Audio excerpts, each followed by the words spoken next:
Signing your divorce papers is the easy part, but these women did not fully think through their decision.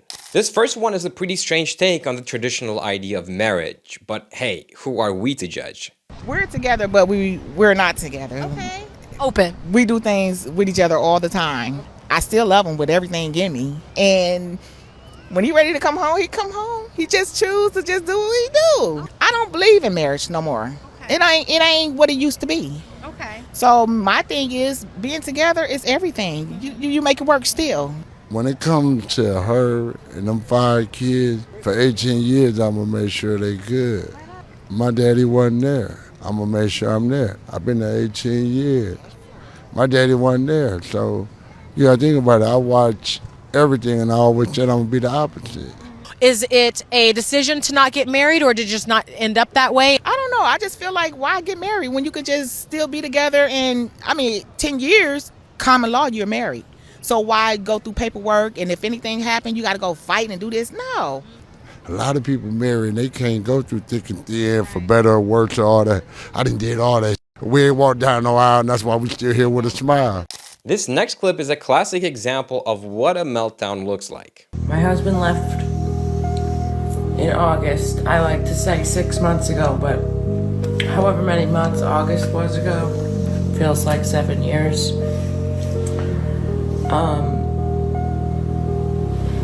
My husband, I threw him out and he never came back. Well, he had the police here this morning. We were fighting on the phone. I was screaming and crying, and I guess the neighbor, which these people fight physically in their yard every other night. And I never call the cops on them. And they're always screaming every night, and I swear to God, I'm calling the cops next time. He tells me he doesn't care, he doesn't give a F. What happens to me?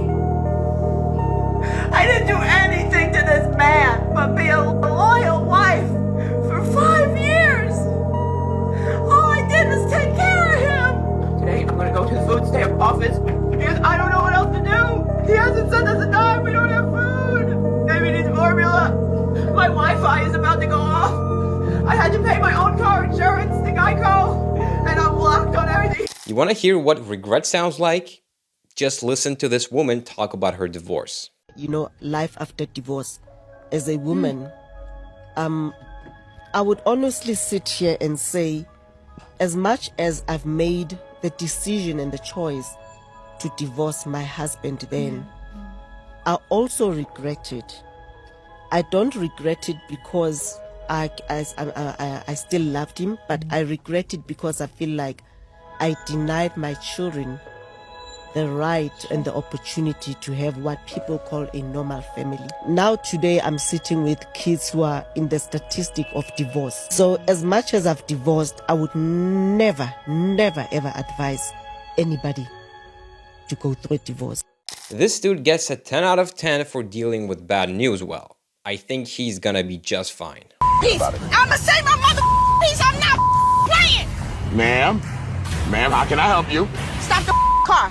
You were having dinner with someone with cheap jewelry. Bye-bye. You know the vibes. You deal with prostitutes. So does Michael Jordan. Back away from the car, ma'am. You mad? Cause I got. No, you don't. Yeah. Oh, you mad? Oh, you mad? Do I look mad? Oh, you're definitely. Do I look mad? I'm not mad at all. Oh, you're mad. I love Oh, you. you're mad. I don't give a. You're on a private dinner. You're a cheater. Text messages. Please. Tell buddy with the cheap ass jewelry to buy you another one.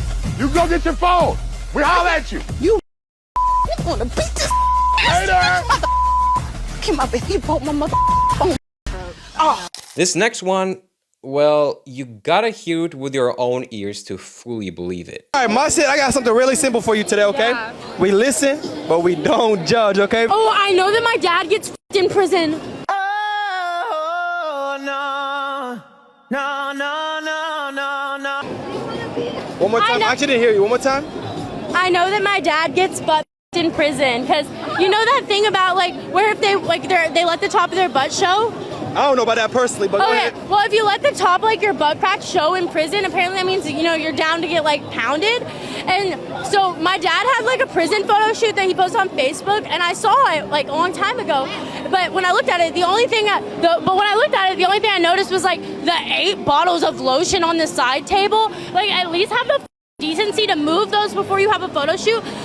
Right now, he's having 48 hours with Diddy. This woman is truly despicable. You really have to be truly heartless to do something like this. Hey, babies. Wait, don't go in the house yet. Why not? Hey, listen. Go on to the, just go sit on the porch. Hey, listen. What do you think you're doing? I'm dropping them off. For good. Listen, I met a younger guy, and he don't want no kids, and he don't want to, listen, he don't want to deal with them. And so I'm dropping these kids off so me and him can live our life. We want to travel, we want to explore the world, and I can't do that with kids. I can't. I cannot believe It's time for me to be happy, and I just want to be happy and stress-free without these children.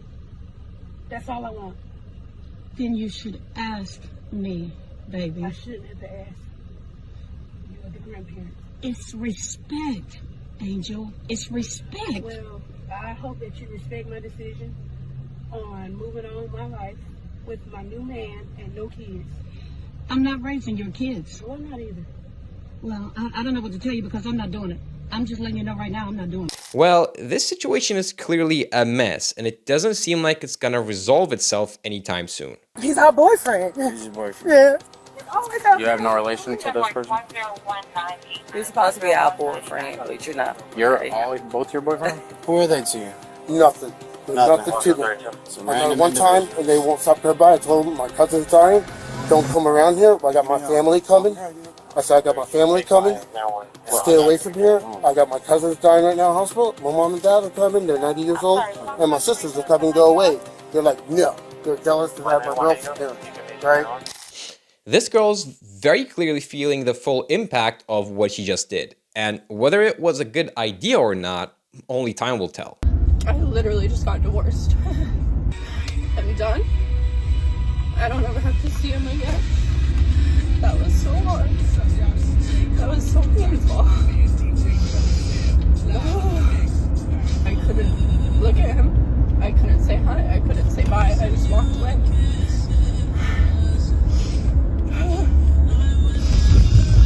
The person that I loved the most in this entire world. The person I loved most in this entire world, you know? That was it. That's how the story ends. I loved him with everything that I was. And now it's done. Oh God, I'm broken, man. I'm hurt. I kept it together until the end. But I did that. I did that alone. I got divorced alone. I did it myself. I did all the work. I did all the research. Oh, I can't stop crying. Oh my God. I did all the research. I did all the work. I did all the paperwork. I did all the legal documents. I did it. He was there when I arrived. Like, he was there early. And so I had to, like, walk up to him. And he said hi, and just in the, like, most shameful tone. I was shaking for a while, and then eventually, like, calmed down. And I calmed down because he was the person that I felt safest with. I don't know, my brain, I guess that was like my coping mechanism, I don't know. But I stopped shaking, and then we signed all the paperwork and went in, and it was relatively fast. I mean, there were a few things that we were missing, like name and address for, so we filled that out together. We like stepped aside and filled it out together, and then we went back to the window and gave them all the documents that are, there's an ambulance. And I stayed strong. I stayed strong the entire time.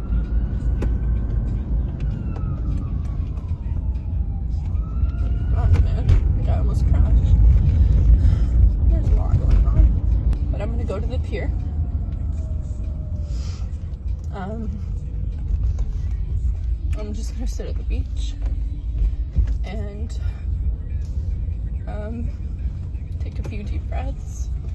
That was so hard. outside.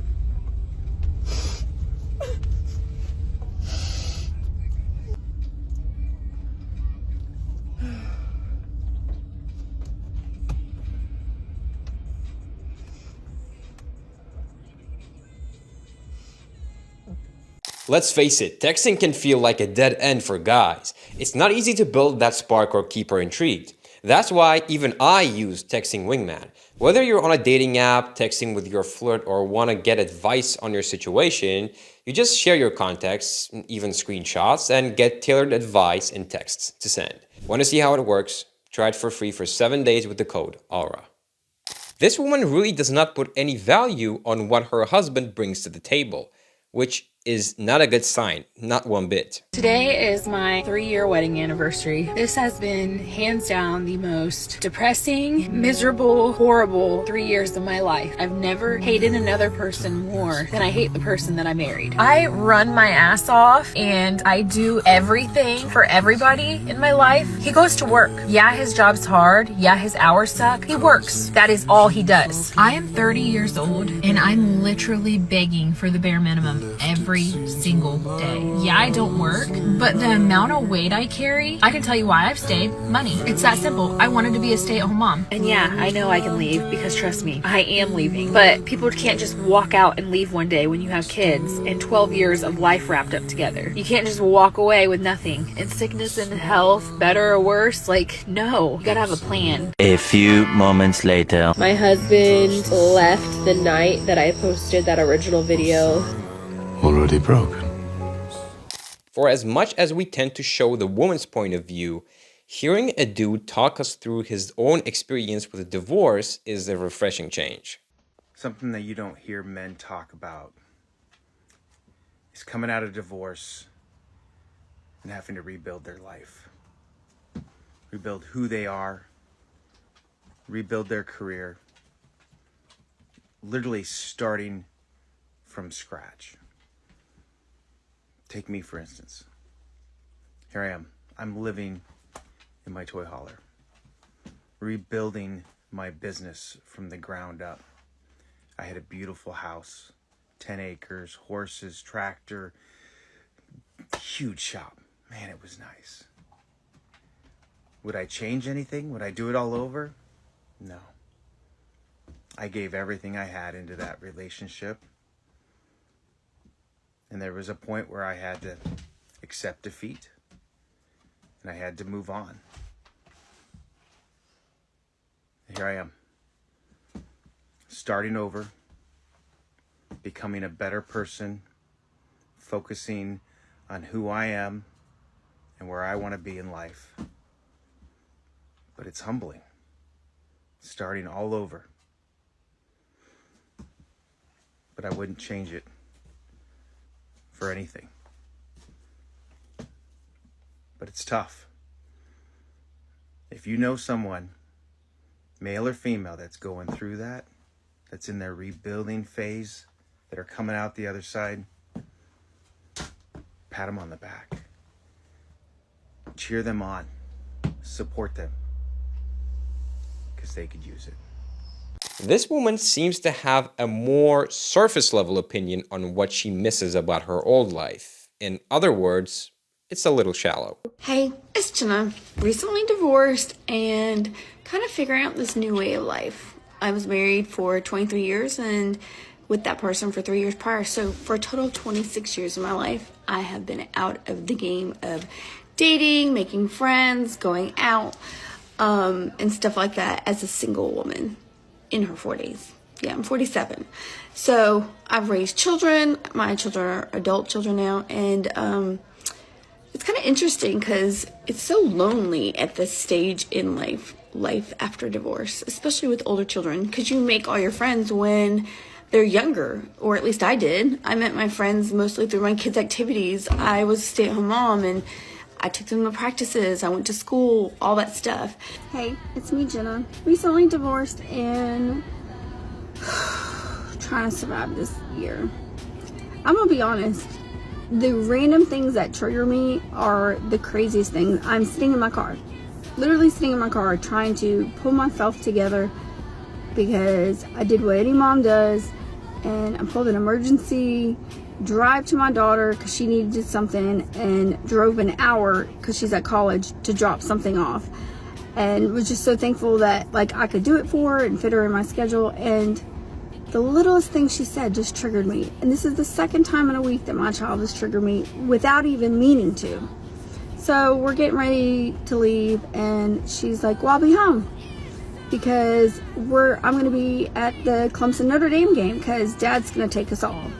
You think that's nothing, right? Like nothing, right?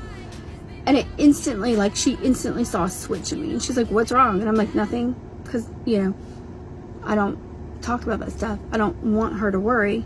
So last week she says, oh, well, Dad said for Christmas we're going to go to Gatlinburg and be there for the holidays and do Dollywood. That man never once ever went to Gatlinburg or Dollywood ever in his entire life before he met me. That was where my family always went. I'm from Tennessee. That's something we always did. It was a bonding thing. And now that's what he's trying to do. It's like he's taken every single tradition I've ever done and now turned it into his. Everything I've ever done. Now I find myself triggered because during the hardest time of my year last year, of me literally trying to stay alive, me dealing with all the craziness of my ex, the lying, the alienation, him calling me a whore, him having my children call me a whore.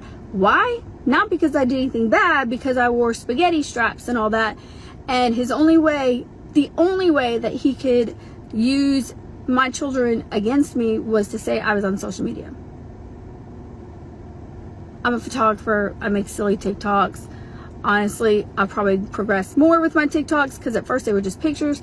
But the more I was stressed, the more I hid in myself, the more I tried to survive, the more I took refuge in TikToks and finding stuff that, you know, resonated with me. And honestly, it's the way I realized what a covert narcissist was, or how bad my abuse was, or mental abuse, or financial abuse, and all that stuff. Like literally, TikTok has saved my life in so many ways. Who would think, Mom, we're going to Gatlinburg for Christmas, would trigger me? This man's had at least 3 vacations in the past year to like really nice places with my children. At least 3 that I know of, because he has them lie to me. He has them outright lie to me about so much stuff. So who knows? God knows what they've done. And then the holidays and all that. Now my triggers are, oh, he gets to just go and take my kids to the Notre Dame and Clemson game. I wish I could do that. I can't afford to do that. Why? Because he screwed me. He lied about owning a company.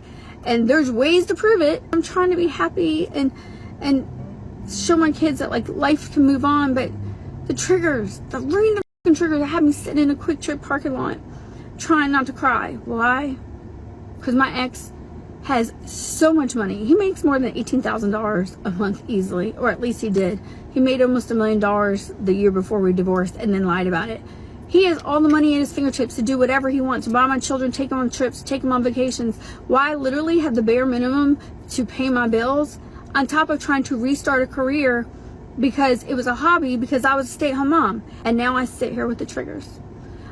I'm triggered because he's going to the Clemson Notre Dame game with my kids. I can't just randomly afford that. Hell, I can't even get them all in the same room at the same time. So I sit here and I'm going to get through this trigger. I'm going to suck it up, buttercup. So let's just be real and I'm going to move on. But it's not fair. Like, it's not fair. I'm pissed. Sometimes if you have a gut feeling that your partner is cheating, you may just be right to pursue that instinct. My wife came home one day and told me about a new friend she had made at work. And over the course of a month, it seemed like they was talking way too much outside of work, and I was uncomfortable with it. And I tried discussing it with her, and she kept telling me it's nothing. And then one day I woke up in the middle of the night, and I just had a feeling and checked her smartwatch. And then I saw the last message that she had received from him was, "Good night, baby, I love you." And then I confronted her the next day about it. Did she come clean? Yeah. Did she show you all the text messages and pictures and all the things they'd exchanged? No, she did not completely open up her phone to me. Why not? She wasn't up for it, and I didn't push for it. I probably should have. You should have, because hey, you're playing a charade. Because I think you know there's more there. And can I give you one more thing that I think's equally, if not more heavy? Yeah. You didn't ask, and you've lost trust in you. How about this next one? Is she right to make this point, or is she being way too insecure and self-centered? I just met up with my ex-husband to exchange our son, and I found out that my toddler has been calling my ex-husband's new wife Mama. So when he said it in the car, I was like, huh? So I marched my butt back over to the car where he was, and I said, has Ryder been calling her Mama?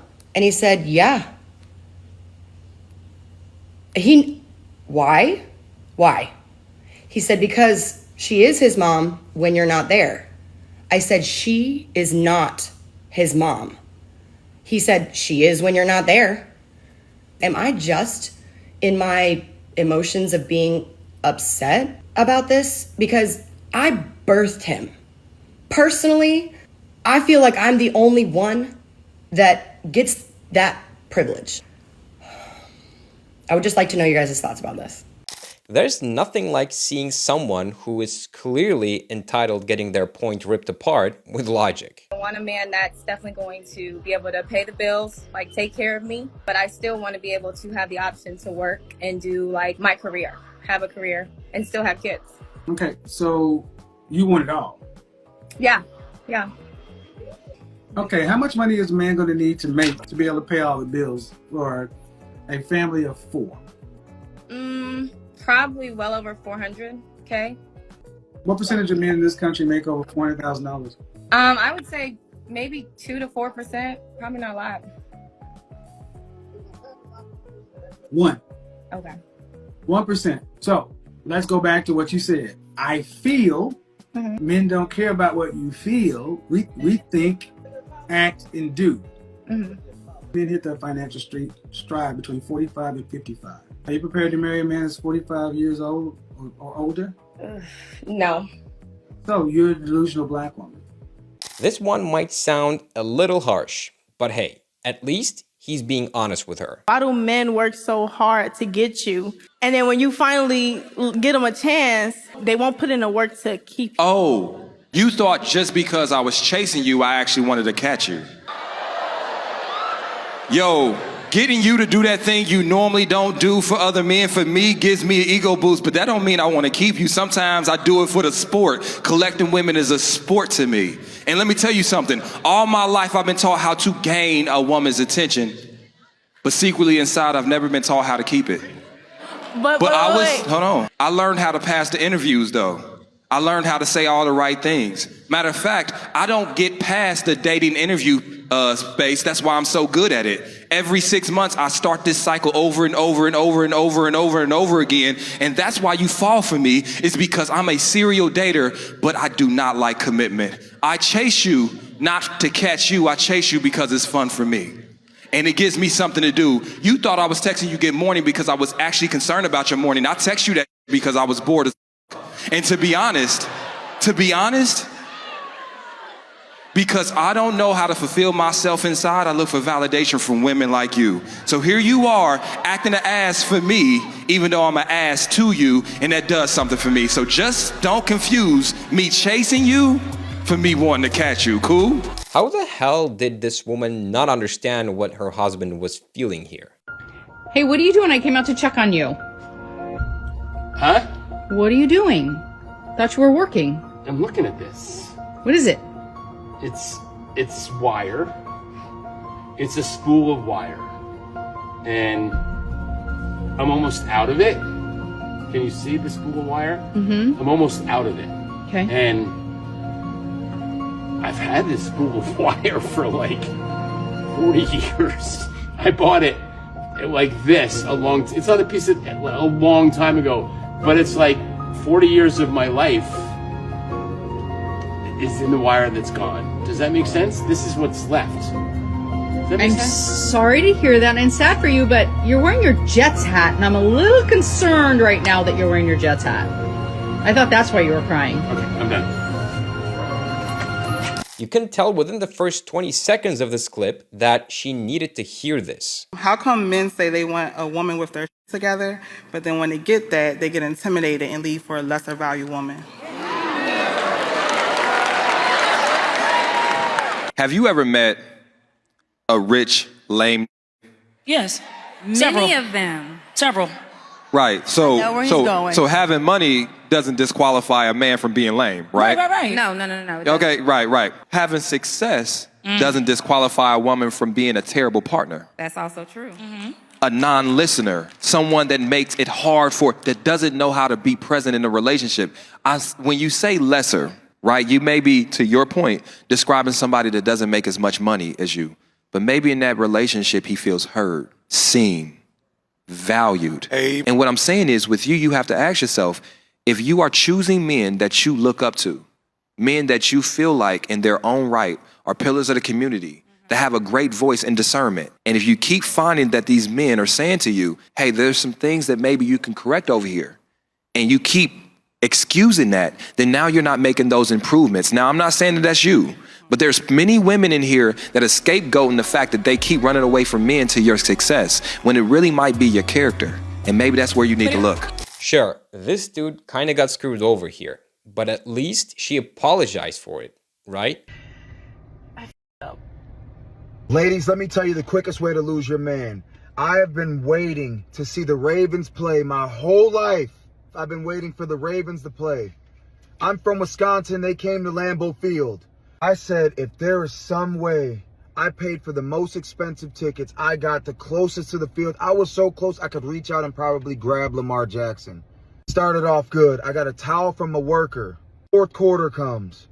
We're losing. I don't preseason. Lamar Jackson turns around and walks towards us. I rip my jersey off my back as fast as I possibly can. Mind you, my wife is from Europe. She doesn't know about football. She don't know what position he plays. She don't even know what he looks like, what his significance is, what a throwing a pass, completing a pass, anything is. So she takes the jersey out of my hand to get it signed. Lamar looks her dead in the eyes and said, what's your name? Mind you, it's my jersey, my tickets. I brought her, drove her, paid for everything, and look what name she puts on my jersey. My name is Andre. She puts her name on my jersey.